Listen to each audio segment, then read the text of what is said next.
Saya Nyonya Swan, saya founder Dapur Solo 1988. Saya menjadi nasabah OCBC NISP 20 tahun yang lalu.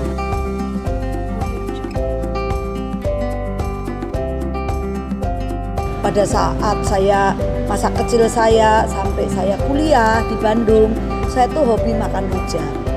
Nah, setelah saya menikah, saya pindah ke Jakarta, dibawa suami saya pindah ke Jakarta.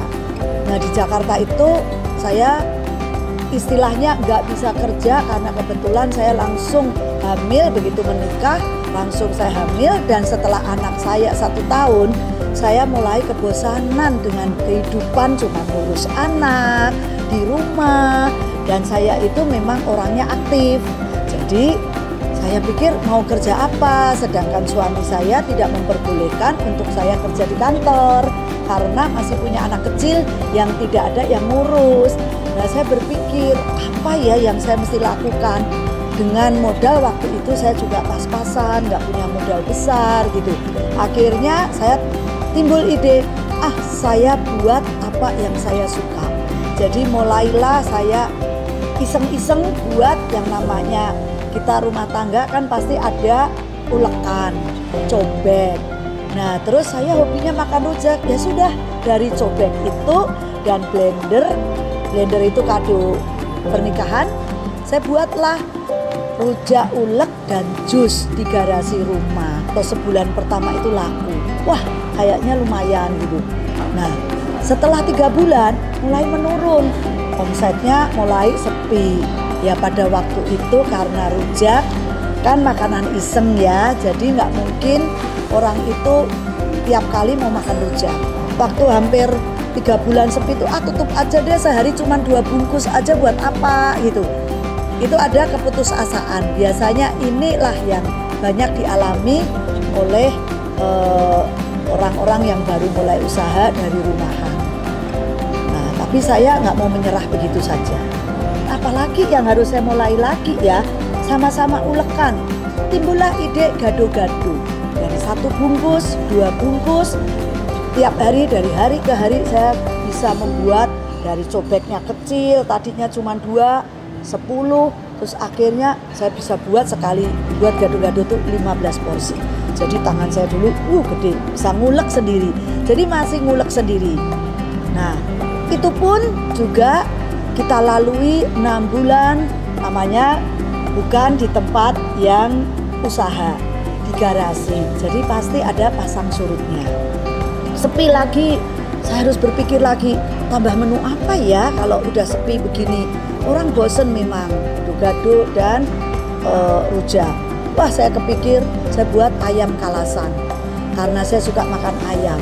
Jadi saya semua resep itu saya buat dari apa yang saya suka makan, supaya saya nggak bosen. Kalau nggak laku, ya saya makan sendiri. Itu prinsip saya untuk mulai usaha.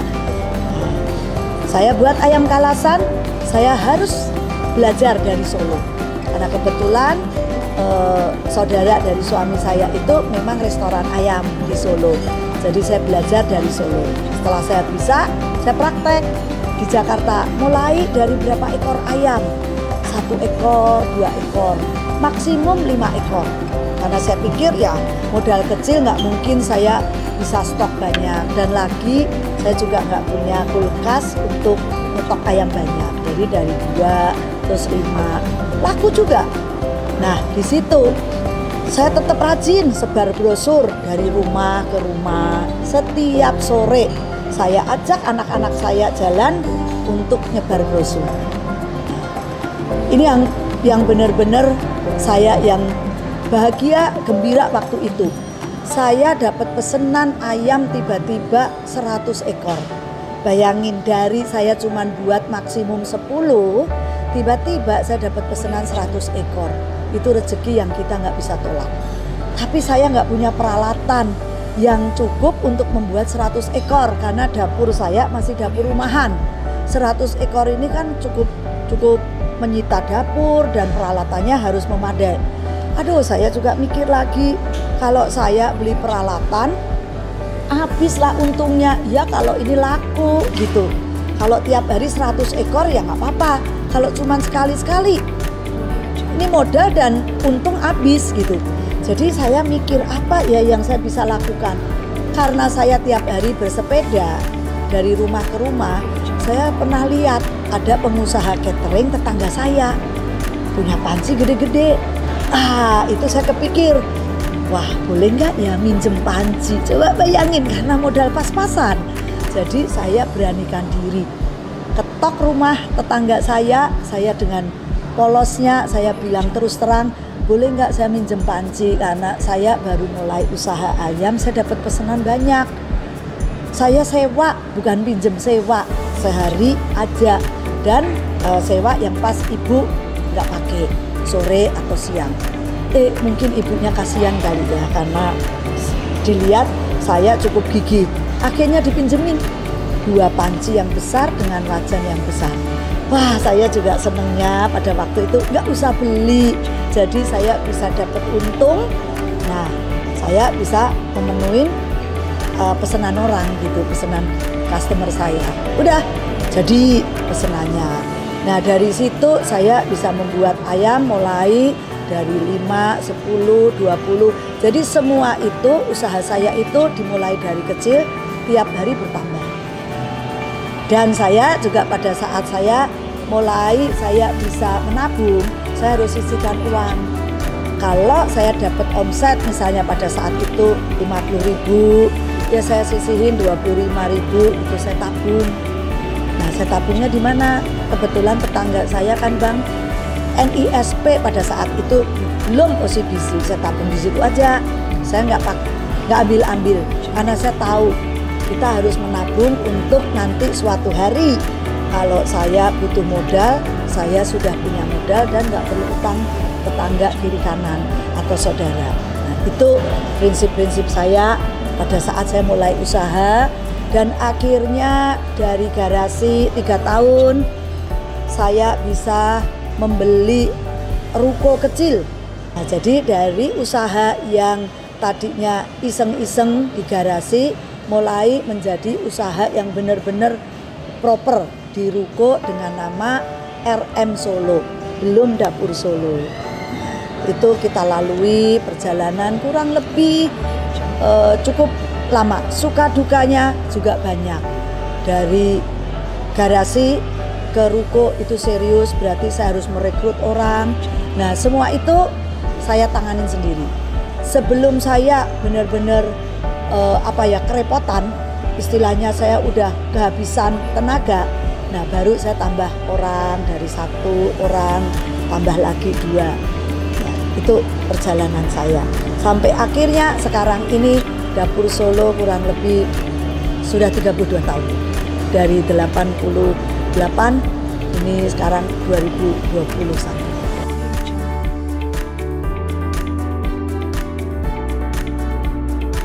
Nah, ternyata bisnis yang serius di ruko, benar-benar di tempat usaha, sama di garasi iseng-iseng dulunya, itu ternyata beda banget.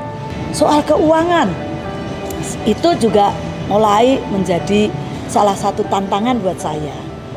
Cuman saya memang orangnya nggak suka boros, jadi saya lebih suka menabung daripada saya konsumtif. Kalau kita jualannya makanan, biasanya kita cuman perputarannya seputar uang belanja dan uang masuk dari omset. Nah, sisanya itu keuntungan. Tapi kan kita juga harus bayar listrik, air, cicilan rumah, karyawan, ya itu kita perhitungkan. Jadi kalau uang untuk uang rumah makan Solo tadinya usaha makanan itu pure murni buat uang tabungan. Uang sehari-harinya dari mana?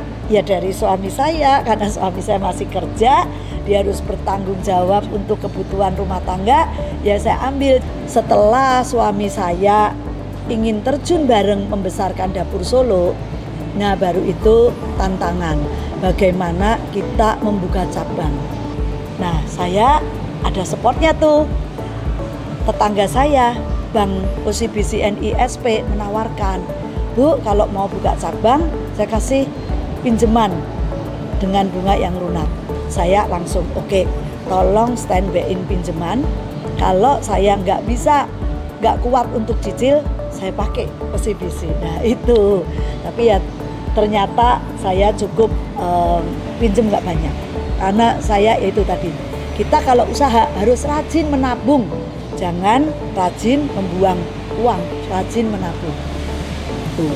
Sampai akhirnya saya bisa kebeli dan cicilannya juga lunas karena Bank OCBC NISP.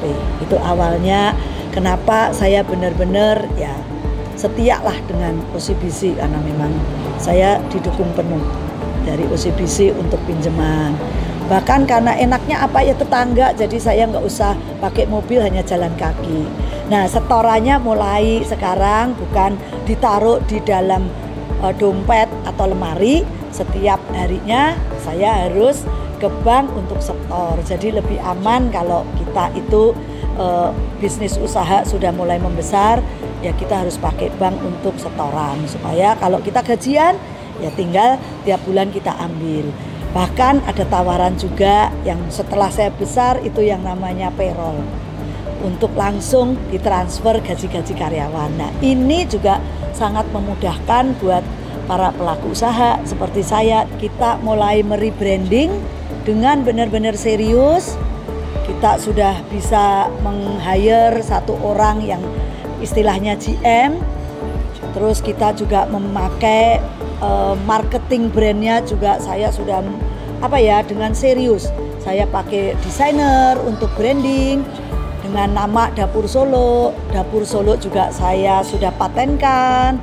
Nah mulai babak saya bersama suami saya membesarkan brand Dapur Solo ini dengan ingin membuka cabang beberapa di Jakarta. Karena kenapa? Ternyata saya sudah lewatin krisis-krisis. Pada saat krisis, waktu itu krisis moneter tahun 1980-an, 80-90-an itu krisis, itu saya lewatin. Kemudian krisis 1998. Nah itu krisis yang boleh dibilang cukup lumayan berat. Ternyata makanan, terutama makanan Indonesia, itu tidak ada surutnya. Jadi pada saat orang krisis, makanan Indonesia itu tetap istilahnya digemari orang. Kita mulai juga menggunakan sosial media untuk sarana promosi.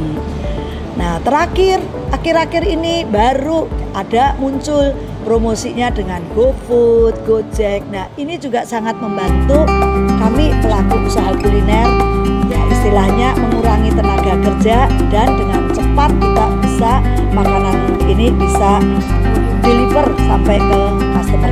Dan ternyata usia itu memang tidak bisa dipungkirin, tenaga itu udah mulai berkurang. Pada saat saya merasakan satu kejenuhan sekali, tiba-tiba itu muncul satu partner yang ingin membesarkan brand Dapur Solo.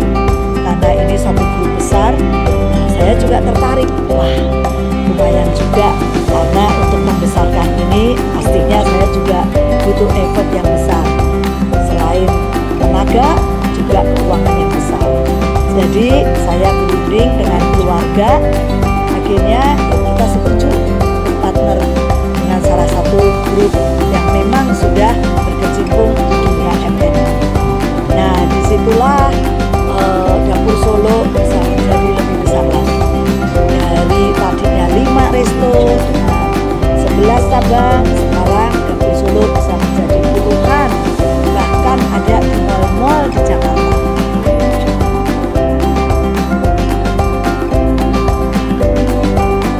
Nah sekarang Nyonya Swan ngapain setelah pensiun?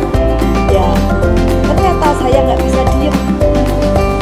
Saya buat YouTube channel saya Nyonya Swan supaya orang tetap ingat saya sebagai founder, dan saya juga bisa membagi ilmu-ilmu saya atau wacana kuliner saya di YouTube saya. Walaupun saya nenek-nenek, oma-oma, sudah umur 60, tapi saya terus belajar. Sosial media sesuatu yang baru dan saya pelajari beneran. Dan akhirnya ya saya punya Instagram yang sudah verified, terus YouTube, yang sudah monetize, ya itu semua kita harus pelajari. Jadi kita jangan takut, sudah tua. Kita kalau orang tua nggak mau belajar, ya kita akan ketinggalan. Tapi kalau kita mau belajar sesuatu, kita tidak akan ketinggalan. Tidak ada yang tidak bisa di bisnis ataupun di kehidupan ini.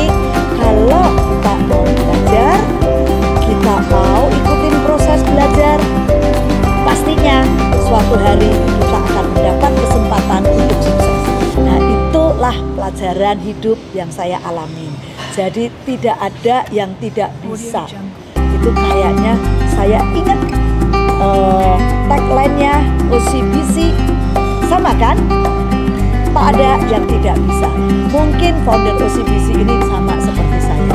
Orang-orang zaman dulu selalu mulai usaha dari kecil dan akhirnya menjadi besar. Jadi buat mungkin anak-anak muda zaman sekarang juga harus mulai sesuatu dari kecil. Tidak ada yang tidak bisa. Buat anak-anak muda sekarang yang mau memulai usaha, apapun usahanya harus benar-benar kesungguhan hati. Serius itu kuncinya. Jangan usaha itu main-main.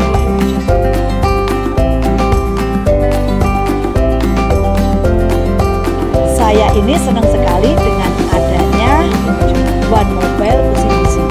Wah, itu buat saya itu benar-benar mempermudah saya. Saya nggak usah perlu ke bank, karena kadang-kadang sekarang ini kan juga sejalanan, terus kesibukan saya dan saya buat konten YouTube, ngurusin sosial media itu cukup sibuk. Jadi One Mobile ini sangat membantu saya. Satu genggaman One Mobile saya bisa transfer, terus saya bisa kalau maupun beli dolar, saya juga cuman klik aja bisa, dan saya bisa lihat sewaktu-waktu saldo saya di bank. Nah, ini yang memudahkan sekali buat saya. Kenapa saya suka menjadi nasabah OCBC NISP, ditambah dengan layanan RM-nya. RM-nya itu sangat ramah sekali dan seperti teman. Itu yang saya suka. Kalau ada yang produk baru, selalu saya diinfo. Ini ada produk baru, mau nggak? Nah, saya bisa tanya keuntungan dan kerugiannya produk baru ini apa. Jadi kebutuhan bank saat ini benar-benar harus memudahkan nasabah untuk kita nggak usah repot ngantri. Biasanya kalau ngantri itu orang paling males. Antri, terus layanan yang kayaknya personal gitu loh. Kita tuh merasa diperhatikan. Ulang tahun tiba-tiba dikasih hadiah. Ya ini walaupun kecil ya, tapi cukup menyentuh hati.